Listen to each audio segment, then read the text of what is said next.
Hey everybody, this is Tracy here to recap the season finale of Queen Sugar. This episode was titled Give Us This Day, but it should have been called WTF. I didn't see that coming.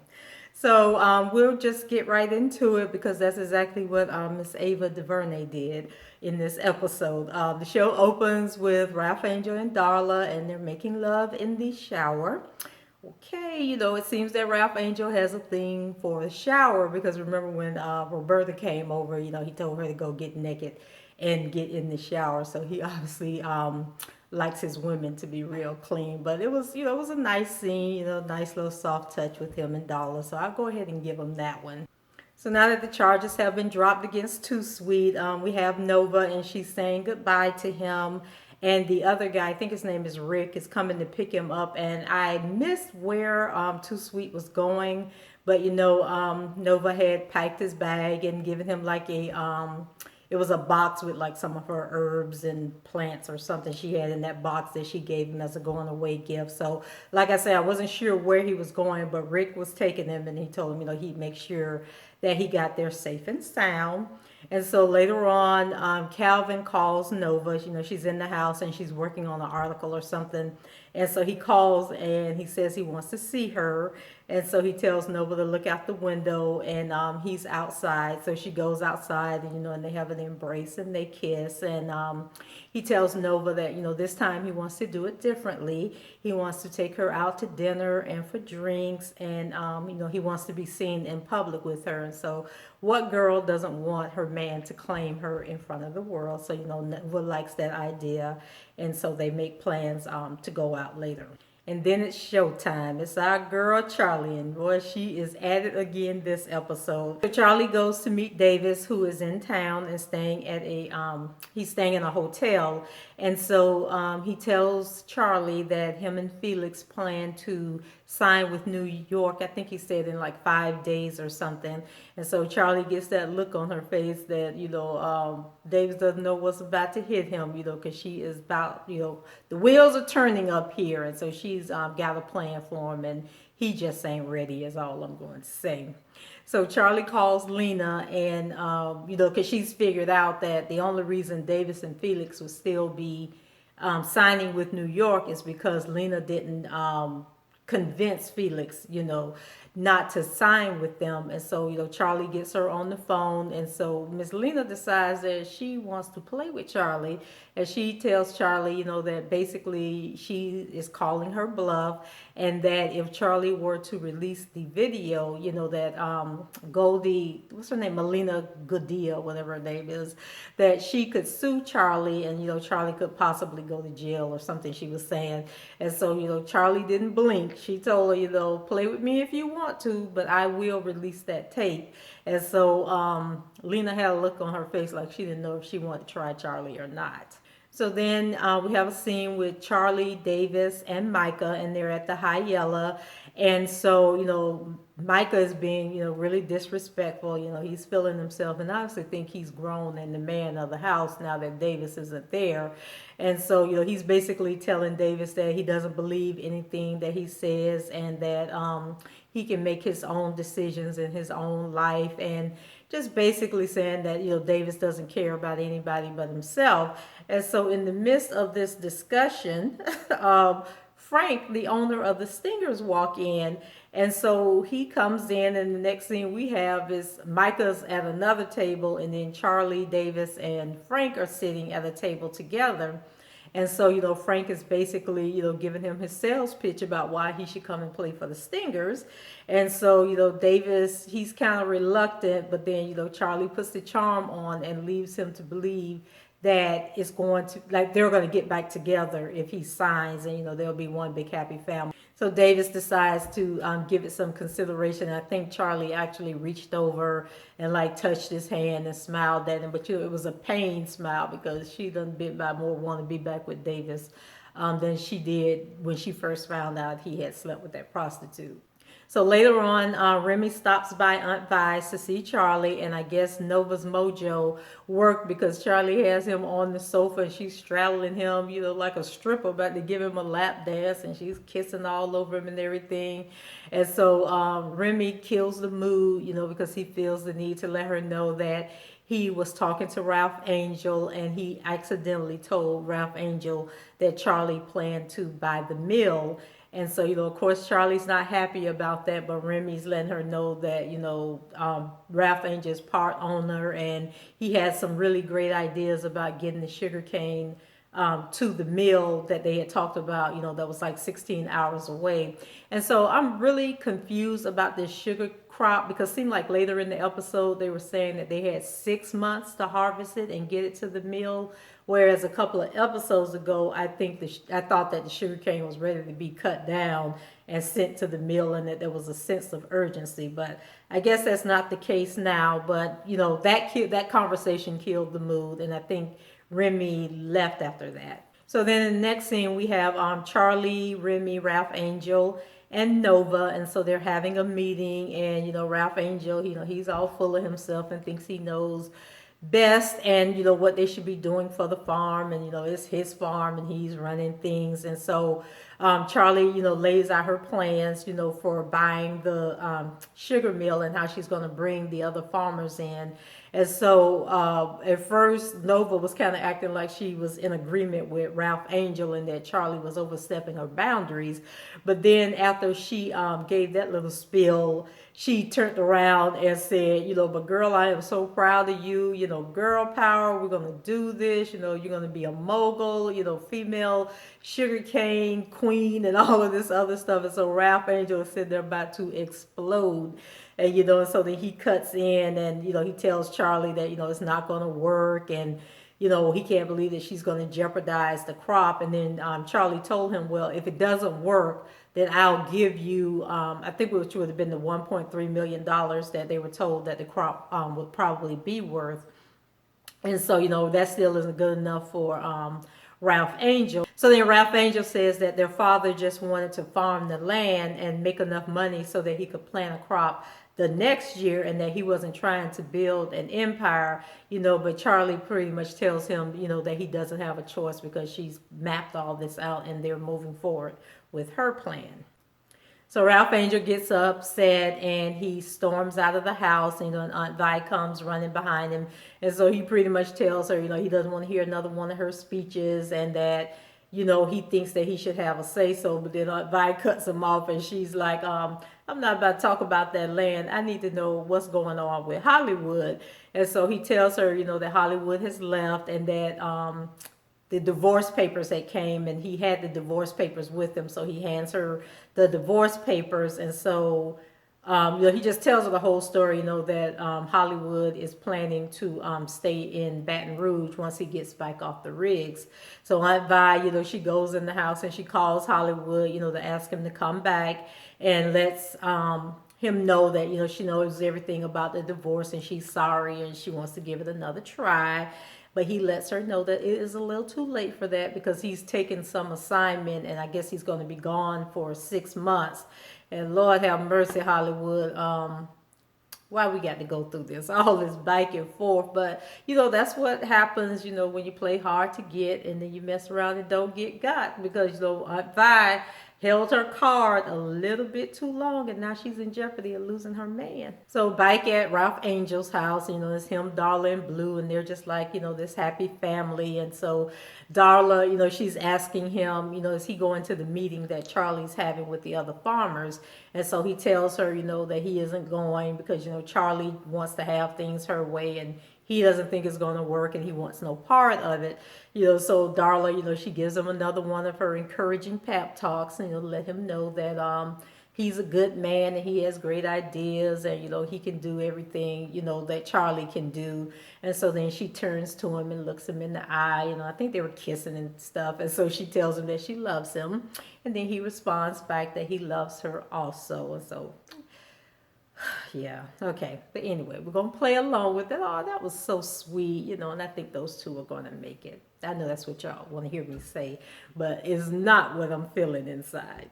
Then we have the meeting with Charley and the farmers, and she's giving them the terms of her deal if they go with her. And so she's putting a lot on the line financially because she basically tells them the same thing that she told Ralph Angel, that if it doesn't work out, she'll pay them what their return was going to be, I think, and a bonus. And so, after thinking it over, and she gives them the speech about, how the Landrys and the Boudreaux have held them down, and, it's time for them to rise up and do things on their own. So everybody seems to buy into it. And so they tell her, that they're all in. And so that was at that meeting, but I'm waiting to see, how long that lasts, because, it's always one in the crowd that feels obligated to go back and tell Massa what everybody else is planning. So we'll see how long, the agreement lasts until the Landrys and the Boudreaux find out about it and put a stop to it. So after the meeting, Charley and Remy, they're outside and they're making plans for the night when Davis calls. And so, Charley walks away, to take the call. And, Davis wants to know if they can give their relationship another try. And he wants her to come to the hotel and show and prove, before he signs the contract. So maybe Davis isn't as dumb as Charley seems to have thought that he was. But, nevertheless, she agrees to come and meet him. And so when she tells Remy, that she has to go take care of something, but she'll come back later that night and come over to his house, but Remy tells her, don't bother because, he's not about to be a pawn in her little game that she's playing. Charley goes over to the hotel and Davis confronts her about trying to play him, for her own game, So like I said, Davis had figured out her little plot. And so he tells her that he's not going to sign with the Stingers. And so she says for him to do it for Micah, but he's saying no, that he's not going to do it for Micah. And so, and I guess it would be hard for him, to be there in New Orleans and not have Charley, because I think, even though Davis is a hoe, I think he really does love Charley. And you're talking about 18 years, like all you've known is each other for 18 years. And I'm thinking that that's got to be like a really hard bond to break.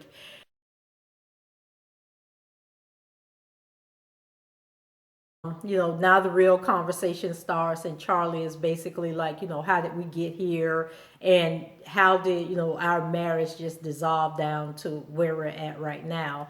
And so Davis is pretty much just sitting there not saying anything. And so then Charley, she's like, no, I'm not getting back with you, and she leaves the hotel room.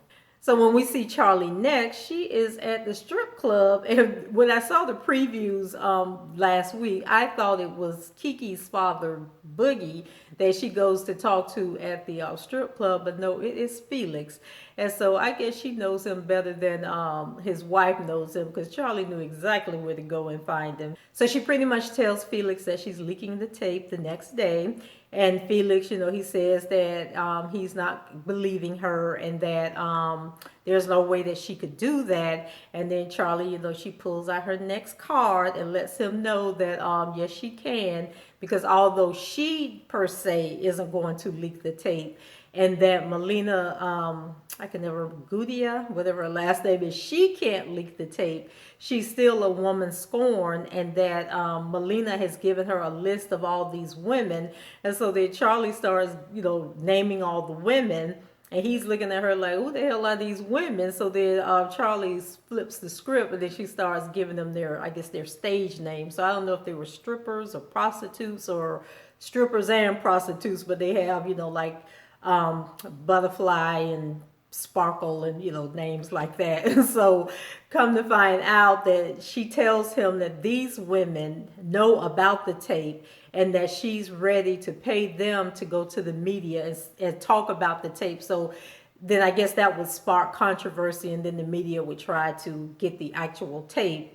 And so Felix is kind of stuck between a rock and a hard place. And so Charley lets him know that he is to call New York and tell them that he won't sign with them if Davis signs, and that she needs $5 million deposited into her bank account by the following morning. Now, we thought we were scared of Charley last week. I was definitely scared of her this week. So the following day, it seems that things have fallen into place just like Charley wanted. Frank gives her a call and lets her know that Davis has signed his contract, and he tells her that he will wire the $5 million to her bank account. Now remember, Felix has already given her $5 million, and now Frank is about to give her $5 million, and I think she needed $9 million to buy the sugar mill. And so, Charley tells him to only wire $4 million to her bank account, and the other million will go to an organization called SWAP, which helps sex workers, and to send the money in the name of Marlena, and so, who's the prostitute that Davis was messing with. So, slam dunk for Charley, okay? Then we have Nova and Calvin, and they go out on their date, and all is well when all of a sudden one of his brothers in blue comes over. So he's checking Nova out, and giving Calvin his props, and it's like, who is this black beauty? And so when Calvin introduces them and he hears the name Nova Bordelon, he looks at Calvin like, have you lost your damn mind? You're like sleeping with the enemy. And then things get crazy real quick, because then he starts calling Nova a bitch and some other name. And then the man turned around and spit in her face. I was like, oh, hell no, we would have been fighting up in there. And so, Calvin grabbed him and drug him out of the place. And I can't remember if they were at the High Yellow, if it was another place like the High Yellow. But he, drug him out, and Nova was just standing there devastated, trying to wipe the spit off of her face. And she was crying. And I was just like, Nova handled that a whole lot better than I thought she would have, because I thought she would have been on him. But, she let Calvin handle it, and she just was like standing there like she couldn't believe that happened to her. So then we go back to Ralph Angels, and Darla is trying to either take a suitcase down out of the closet, or she's trying to put a suitcase up in the closet. But anyway, she keeps hitting something. So she asks Ralph Angel to go get it down for her. And so he pulls out this box, this metal box. And when he gets the box open, there's a letter in there that's written to him. And he opens it up. And it is a letter from Ernest. And Ernest has revised his last will and testament. And he has left all the land to Ralph Angel. I was like, why, Ernest? Why? I was like, I could not believe it. I couldn't believe it. I just couldn't believe it. So the show pretty much comes to an end. They show Nova, and she's still crying over what happened. And I think she's home and she's taking a shower, but she's still trying to wipe the memory of that vile venom coming into her face by that nasty ass man. Like, who spits on a person? Like, that is like the lowest of the low that you can do to another human being. And then we show Charley, and she's at her sugar mill, and she's writing on the ground Queen Sugar, so I guess that's what she's going to name it. And then she's like looking up at the tall contraption, which I guess is what they use to grind the sugar. And so, it fades away from that to back to Ralph Angel, and he's sitting outside and he's looking out over his newfound land, now that he has all the land to himself. We hear the last words of Ernest, and he's basically explaining why he chose to change the will and give everything to Ralph Angel, because he felt that Charley and Nova had already established their lives and had, everything that they needed, and that Ralph Angel needed something to call his own. Y'all don't know how loud I screamed when Ralph Angel read that letter. I just could not believe it. The writer in me, got all kinds of scenarios going on in my head for season 2. But the strongest one is that there's going to be a matchup between Darla and Charley over that land, and her, trying to stick up for Ralph Angel. And I think he's really going to be smelling himself in the next season, and things are probably going to get real ugly. And so I'm still thinking that Darla's going to turn up pregnant, and him and Darla, Ralph Angel and Darla probably get married. And so it's going to be a trip. I just believe that next season is going to be really, really good. So that does it for season 1. What did you all think about the season finale? Like I said, it was good. It was a good season finale. Probably one of the better ones I've seen in a long time. So I need to go get me a glass of wine and regroup. And Leave your comments below, rate the video, and if you haven't done so already, please subscribe to the channel. Bye-bye.